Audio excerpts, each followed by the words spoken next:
Movie की शुरुआत होती है जेल में खाना खा रहे कैदियों से। उन कैदियों के साथ फ्रैंक भी खाना खा रहा होता है, जो हमारा हीरो होता है। तभी उसके दिमाग में अचानक एक तरीका आता है। वह देखता है कि जेल का गार्ड उसकी तरफ ध्यान नहीं दे रहा है। फ्रैंक चुपचाप अपनी चम्मच को जूते के नीचे रगड़ने लगता है, जब तक कि वह पूरी तरह गंदी नहीं हो जाती। इसके बाद वह ऐसे गार्ड को बुलाता है जैसे कुछ हुआ ही नहीं, और कहता है कि उसकी चम्मच गंदी हो गई है, इसलिए उसे दूसरी चम्मच चाहिए। पास बैठा उसका साथी भी तुरंत फ्रैंक का इशारा समझ जाता है और वह भी अपनी चम्मच बदलने की मांग करता है। दोनों को इतनी गंभीरता से अपनी बात कहते देखकर गार्ड को जरा भी शक नहीं होता और वह उनकी चम्मच बदलने के लिए तैयार हो जाता है। लेकिन गार्ड की यही छोटी सी गलती आगे चलकर जेल से भागने की एक बहुत बड़ी कोशिश की वजह बनने वाली थी। जब फ्रैंक और उसका साथी आराम से सामने वाले काउंटर तक पहुंचते हैं तो उसका साथी जानबूझकर गार्ड से लगातार बातें करने लगता है।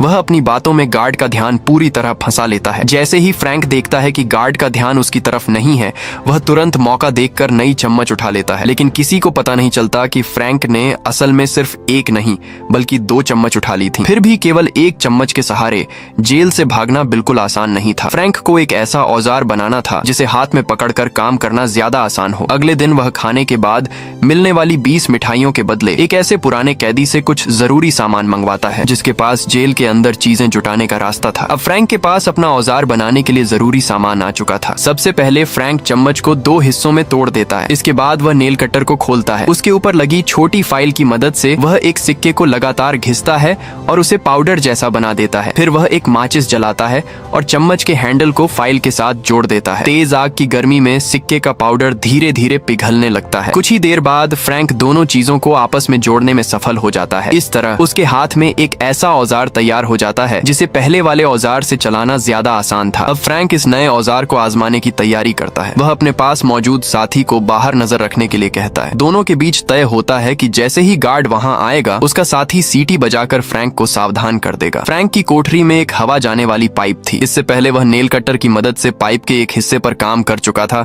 लेकिन उसे लगा कि नेल कटर से यह काम ठीक से नहीं हो रहा है। इसी वजह से उसने नया औजार बनाया था। फ्रैंक नए औजार की मदद से पाइप पर काम शुरू करता है। वह देखता है कि यह औजार नेल कटर से काफी ज्यादा आसान है, लेकिन तभी अचानक गार्ड वहां कैदियों की जांच करने आ जाता है। बाहर नजर रखने वाला उसका साथी उस समय नींद में जाने लगता है। तभी पास मौजूद एक दूसरा अश्वेत कैदी जानबूझकर गार्ड से बात करना शुरू कर देता है। इसी वजह से वह साथी समय रहते जाग जाता है।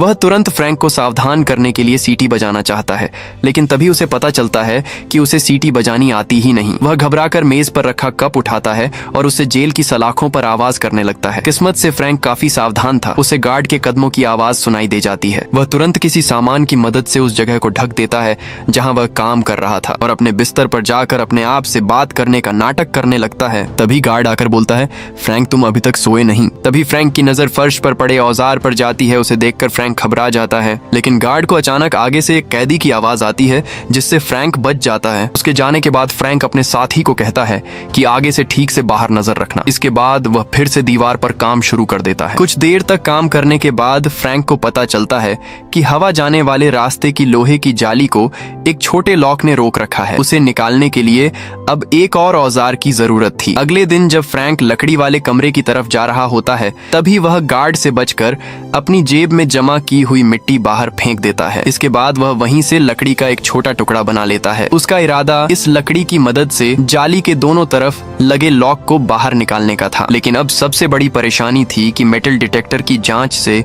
उस औजार को कैसे बचाया जाए। हालांकि 150 IQ वाले फ्रैंक के लिए यह भी ज्यादा मुश्किल नहीं था। जब गार्ड उसकी जांच करने आता है तो फ्रैंक खुद ही लकड़ी का वह टुकड़ा बाहर निकाल लेता है और कहता है कि वह इसका इस्तेमाल कपड़े टांगने के लिए करता है। गार्ड पूछता है कि इसमें धातु की तार क्यों लगी है। फ्रैंक बताता है कि इससे कपड़े आसानी से नीचे नहीं गिरते। वह ऐसा दिखाता है जैसे उसने इसे छिपाने की कोई कोशिश ही नहीं की हो। आखिरकार गार्ड उस लकड़ी के टुकड़े को अपने पास रख लेता है, लेकिन फ्रैंक पहले ही एक और टुकड़ा अपने जूते के नीचे छिपा चुका था। जो टुकड़ा गार्ड ने लिया था वह सिर्फ उसका ध्यान भटकाने के लिए था। फ्रैंक अब असली लकड़ी के टुकड़े को जाली के लॉक में फंसा देता है। इसके बाद वह अपने पैर से जोर लगाता है और लॉक खुल जाता है। कुछ ही पल में लोहे की जाली आसानी से बाहर निकल आती है। फ्रैंक तुरंत अपना सिर उस रास्ते के अंदर डालकर देखता है। अंदर कई तरह की पाइपें जुड़ी हुई थी। उसे लगता है कि अगर इन पाइपों के रास्ते आगे बढ़ा जाए तो शायद बाहर निकलने का रास्ता मिल सकता है। लेकिन सिर्फ रास्ता मिल जाना काफी नहीं था। अब फ्रैंक और उसके साथियों को भागने के लिए एक बहुत सही योजना बनानी थी। सबसे पहली परेशानी थी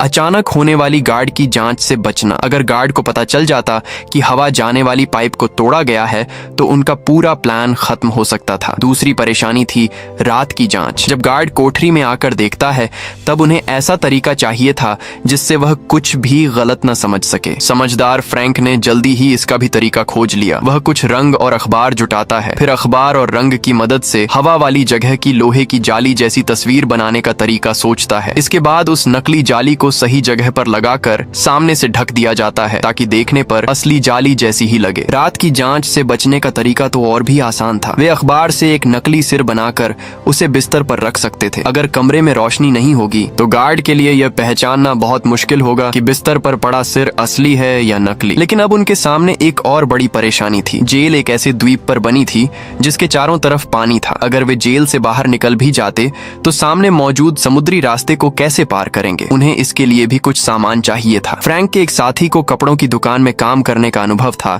इसलिए वह वहां से कुछ जरूरी चीजें ला सकता था। वहीं दूसरा साथी नाई की दुकान में काम करता था और वह वहां से बाल जुटा सकता था। इस तरह धीरे धीरे भागने की तैयारी पूरी होने लगी। अब फ्रैंक की तरफ वाला रास्ता खुल चुका था, लेकिन बाकी तीन साथियों की कोठरियों में भी हवा वाली पाइप को खोलना जरूरी था। इसलिए फ्रैंक का अगला काम था बाकी तीनों साथियों को रास्ता देने के लिए उनकी पाइपों को भी खोलना। अगले दिन फ्रैंक का साथी बाल लेकर आता है, जबकि चार्ली गार्ड से बात करके रंग भी हासिल कर लेता है। अब सिर्फ अखबार की जरूरत थी। जेल में कैदियों को हर दिन किताबें और अखबार देखने की अनुमति थी, इसलिए फ्रैंक जेल की लाइब्रेरी संभालने वाले एक अश्वेत कैदी से अखबार मांग लेता है। अब उनके पास सारा सामान था। फ्रैंक तुरंत नकली सिर बनाने का काम शुरू कर देता है। वह दीवार से निकली हुई मिट्टी और चूरे जैसी चीज को पानी में भिगोता है और उसे सीमेंट की तरह इस्तेमाल करता है। फिर वह इसे अखबार के साथ मिलाने लगता है। थोड़ी देर बाद नकली सिर का पहला आकार तैयार हो जाता है। इसके बाद फ्रैंक उस पर रंग करना शुरू करता है। अपने अच्छे हाथ के काम से वह ऐसा नकली सिर बना देता है जो देखने में बिल्कुल उसके अपने सिर जैसा लगता है। गार्ड के लिए उसे पहचानना लगभग नामुमकिन था। इसके बाद फ्रैंक नकली लोहे की जाली भी तैयार करता है। उस पर रंग लगाने के बाद वह असली जाली जैसी ही दिखाई देने लगती है। सब कुछ तैयार करने के बाद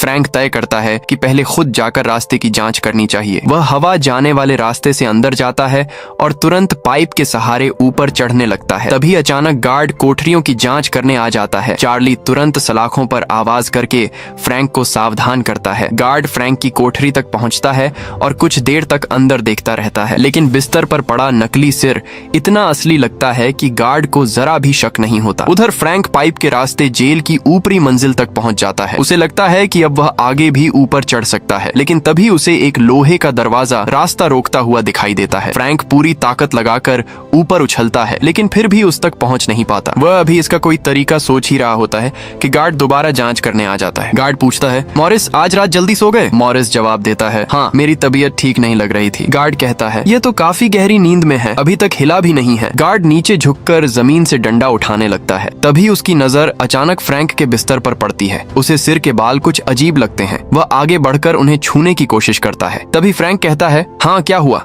अगले दिन खाना खाते समय फ्रैंक अपने साथियों को पिछली रात की पूरी बात बताता है। बाकी लोगों की तैयारी भी अच्छी चल रही थी। चार्ली अभी भी अपनी दीवार पर काम कर रहा था, जबकि बाकी दो साथी नकली सिर तैयार कर चुके थे। अब फ्रैंक तय करता है कि वह आज रात जॉन के साथ फिर से ऊपर जाकर रास्ते की जांच करेगा। रात होते ही दोनों जल्दी से पाइप के रास्ते ऊपर पहुंच जाते हैं। जॉन की मदद से फ्रैंक आखिरकार उस ऊपरी हिस्से तक पहुंच जाता है। ऊपर पहुंचने के बाद उसे पता चलता है कि लोहे का दरवाजा कई बड़े धातु के कवर से मजबूती से जुड़ा हुआ है। सिर्फ हाथों की ताकत से उन्हें हटाना लगभग नामुमकिन था। अब उन्हें एक इलेक्ट्रिक ड्रिल और उसे चलाने के लिए तार की जरूरत थी। वहाँ एक बिजली का सॉकेट भी मौजूद था, लेकिन जेल के अंदर से ऐसी चीजें हासिल करना बहुत मुश्किल था। किसी कैदी के पास अगर धातु का एक छोटा सा टुकड़ा भी मिल जाए तो गार्ड उससे पूछताछ करने लगते थे। ऐसे में इलेक्ट्रिक ड्रिल जैसी चीज जेल के अंदर लाना लगभग नामुमकिन लगता था, लेकिन फ्रैंक के लिए यह मुश्किल भी ज्यादा देर नहीं रही। अगले ही दिन संगीत की क्लास के दौरान उसकी नजर कमरे में रखी एक मोटर पर पड़ती है। हालांकि वहाँ न तो ड्रिल थी और न ही बिजली की तार। इसलिए फ्रैंक एक बार फिर उसी पुराने कैदी से मदद मांगता है। इसके बदले उसे आगे मिलने वाली अपनी सारी मिठाइयाँ उस कैदी को देनी थी। अब सामान मिलने की उम्मीद तो थी, लेकिन सबसे बड़ा सवाल यह था कि मोटर को गार्ड के सामने से अपनी कोठरी तक कैसे पहुंचाया जाए। फ्रैंक ने इसका ऐसा तरीका निकाला जिसे देखकर उसके साथी भी हैरान रह गए। उसने मोटर को छिपाने की कोशिश ही नहीं की, बल्कि उसे खुलेआम अपने संगीत वाले बॉक्स में रख दिया। तभी गार्ड मॉरिस को रोकता है और उसके एक बॉक्स को देखने की बात करता है। यह सुनकर पास खड़ा चार्ली इतना घबरा जाता है कि वह गार्ड की तरफ देखने की हिम्मत भी नहीं करता। लेकिन फ्रैंक बिल्कुल शांत रहता है और उल्टा सवाल करता है कि जब बॉक्स में संगीत का सामान ही रखा है तो फिर गार्ड उसे क्यों देखना चाहता है। उसकी बात सुनकर गार्ड कुछ पल के लिए चुप हो जाता है। आखिरकार फ्रैंक बिना पकड़े मोटर और बाकी सामान लेकर वहां से निकल आता है। इसके बाद वह इलेक्ट्रिक ड्रिल को जोड़कर तैयार करता है। अब फ्रैंक और उसका साथी दोबारा अपने काम पर लग जाते हैं। साथी की मदद से फ्रैंक फिर से लोहे के दरवाजे तक पहुंचता है। वह दोनों पैरों को जाली में फंसा लेता है जिससे उसका शरीर स्थिर रहे। तभी नीचे मौजूद जॉन उसे एक लोहे की पाइप पकड़ा देता है। फ्रैंक उसी पाइप का इस्तेमाल करके लोहे की जाली को खींचकर खोलने लगता है, क्योंकि उसे दूसरी तरफ पहुंचना जरूरी था और तभी वह आगे का काम कर सकता था। लेकिन जाली को खोलते समय पैदा हुई आवाज नीचे मौजूद गार्ड तक पहुंच जाती है। फिर भी फ्रैंक और उसका साथी अपने काम में इतने व्यस्त थे कि उन्हें नीचे पैदा हुए खतरे का पता ही नहीं चलता। फ्रैंक अब इलेक्ट्रिक ड्रिल से लोहे के कवर पर काम शुरू करता है। ड्रिल की मदद से कवर धीरे धीरे ढीला होने लगता है। तभी नीचे मौजूद गार्ड ऊपर आने लगता है। किस्मत से फ्रैंक उसी समय ड्रिल चलाना रोक देता है। गार्ड कुछ देर रुककर आवाज सुनता है, लेकिन उसे लगता है कि शायद उसने गलत सुना है। इसके बाद वह वापस नीचे चला जाता है। फ्रैंक और उसका साथी फिर से राहत की सांस लेते हैं। अब भागने की तैयारी लगभग पूरी हो चुकी थी। सिर्फ लाइफ जैकेट और एक बेड़ा बाकी था, ताकि जेल से बाहर निकलने के बाद पानी के रास्ते आगे जाया जा सके। साथ ही बताता है कि मंगलवार तक वह दोनों चीजों का इंतजाम कर देगा। अब उन्हें लगने लगता है कि उनका भागने का सपना सच होने वाला है। लेकिन इसी बीच चार्ली पीछे हटने लगता है। उसे डर था कि अगर गार्ड ने उन्हें पकड़ लिया तो सब कुछ खत्म हो जाएगा। फ्रैंक उसे समझाता है और भरोसा दिलाता है कि उसे पूरा विश्वास है कि वह सभी साथियों को जेल से बाहर निकाल ले जाएगा। वह चार्ली को डरने के बजाय योजना पर भरोसा रखने के लिए कहता है। लेकिन उसी दिन जेल में अचानक एक अलग घटना हो जाती है। जेल का मुखिया एक कोठरी की जांच कर रहा होता है। तभी गलती से उसके हाथ से एक कागज का टुकड़ा फिसलकर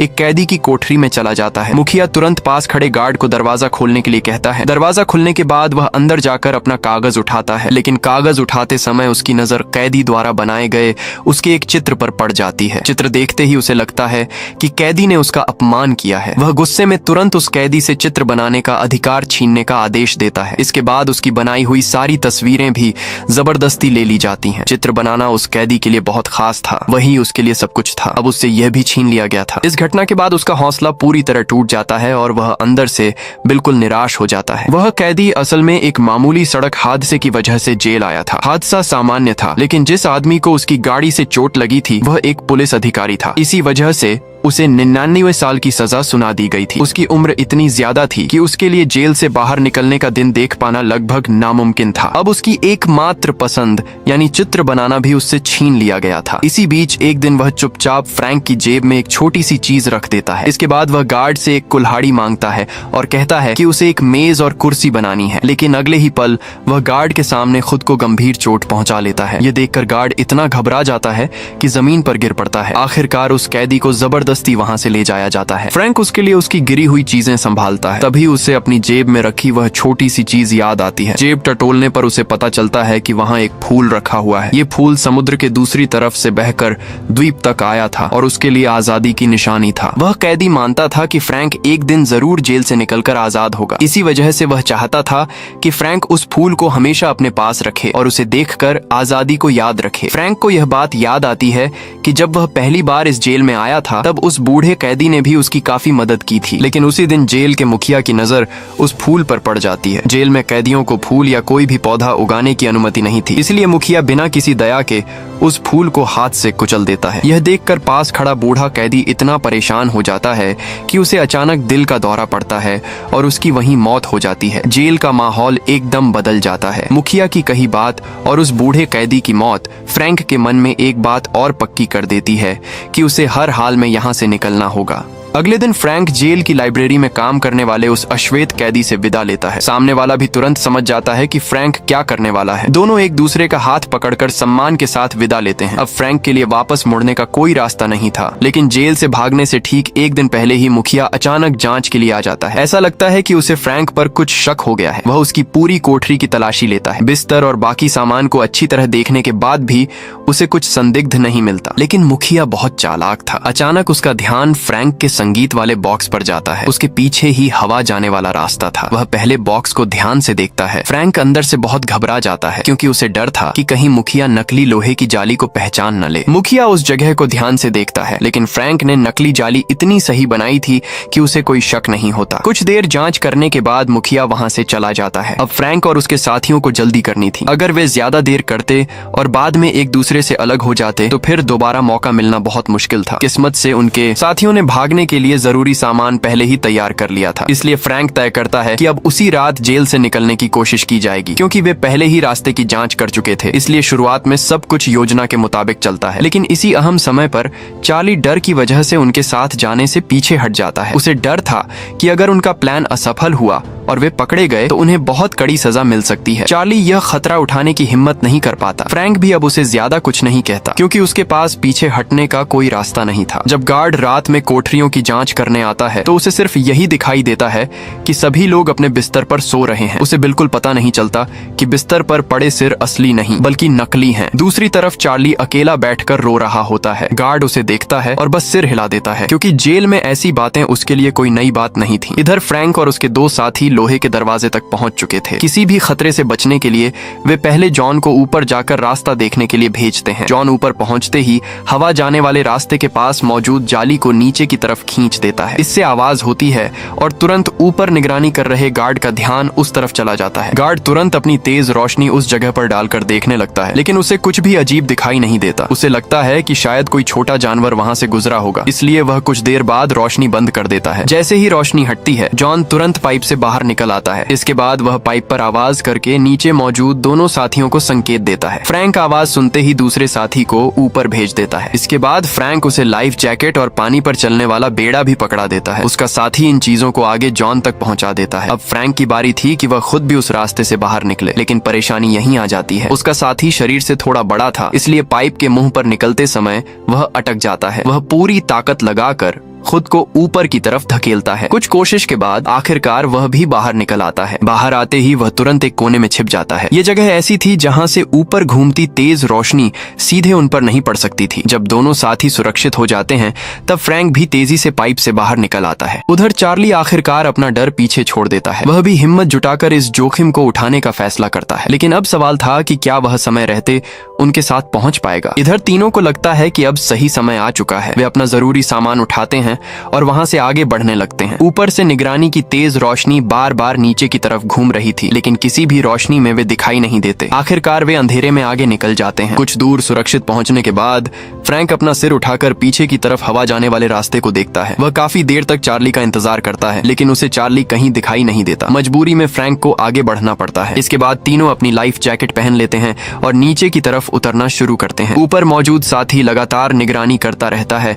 और तेज रोशनी से बचने की कोशिश करता है। शुरुआत में सब कुछ ठीक चलता है और वे धीरे धीरे नीचे पहुंच जाते हैं। अब वे जेल की कोठरियों के बाहर वाले हिस्से में आ चुके थे। लेकिन जैसे ही जॉन नीचे उतरने लगता है, तभी अचानक एक परेशानी खड़ी हो जाती है। उसकी लाइफ जैकेट पाइप में फंस गई थी और ये काफी खतरनाक था। अगर उससे जरा सी भी आवाज होती तो ऊपर मौजूद गार्ड का ध्यान उनकी तरफ जा सकता था। लेकिन किस्मत से ऐसा कुछ नहीं हुआ और जॉन बिना कोई आवाज किए आगे बढ़ने में सफल रहा। अब उन्हें लोहे की तार वाली बाड़ को पार करना था। उन्हें डर था कि कहीं तार से लाइफ जैकेट फट न जाए, इसलिए उन्होंने तय किया कि पहले फ्रैंक अकेला बाड़ के दूसरी तरफ जाएगा और उसके बाद बाकी दोनों साथी लाइफ जैकेट को ऊपर से उसकी तरफ फेंक देंगे। फ्रैंक सबसे पहले ऊपर चढ़ गया। वह बहुत तेजी से आगे बढ़ रहा था, क्योंकि उनके पास ज्यादा समय नहीं था। उधर चार्ली भी आखिरकार लोहे के दरवाजे तक पहुंच गया था, लेकिन अब उसके सामने एक बड़ी परेशानी थी। वह अकेले ऊपर तक पहुंच ही नहीं पा रहा था। उसे अपनी पिछली बात पर पछतावा होने लगा। उसे लगा कि उस समय उसे डरना नहीं चाहिए था और बाकी सभी के साथ जेल से बाहर निकल जाना चाहिए था। लेकिन अब बहुत देर हो चुकी थी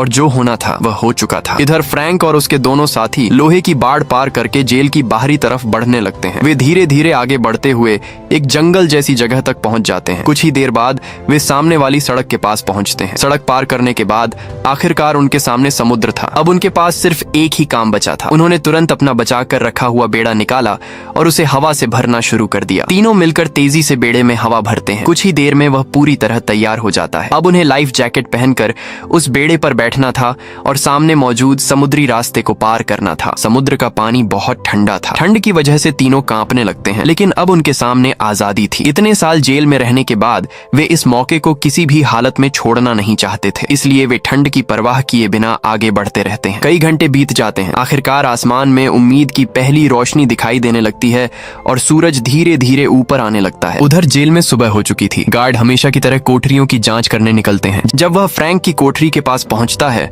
तो उसे हैरानी होती है कि फ्रैंक अभी तक बिस्तर से नहीं उठा है। गार्ड उसे उठने के लिए कहता है और बताता है कि आज उसके लिए जगह बदलने का दिन है, लेकिन अंदर से कोई जवाब नहीं आता। गार्ड दोबारा उसे उठने के लिए कहता है और फिर कोठरी खोलने का आदेश देता है। दरवाजा खुलते ही उसे अंदर का सच दिखाई देता है। बिस्तर पर पड़ा आदमी असली नहीं था, वहाँ सिर्फ एक नकली सिर रखा हुआ था। ये देखकर गार्ड के मुंह से हैरानी की आवाज निकल जाती है। वह तुरंत सीटी बजाता है और पूरे जेल में खबर फैल जाती है कि कैदी भाग चुके हैं। पास खड़ा वह अश्वेत कैदी यह सुनकर राहत की मुस्कान देता है। आखिरकार किसी ने इस जेल से भागने में सफलता हासिल कर ली थी। जेल के मुखिया ने अपने लोगों को आसपास के पूरे इलाके में भेज दिया। उन्होंने हर जगह तलाश की, लेकिन फ्रैंक, जॉन और उनके साथी का कोई पता नहीं चला। उन्हें सिर्फ कुछ तस्वीरें मिली जिन्हें बारिश से बचाने के लिए रेनकोट में लपेट कर रखा गया था। साथ ही वहाँ आजादी की निशानी वाला एक फूल भी मिला। गार्ड को लगा कि तीनों शायद समुद्र में डूब गए होंगे, क्योंकि उनके हिसाब से कोई भी इंसान अपने दम पर उस समुद्री रास्ते को पार नहीं कर सकता था। लेकिन जेल का मुखिया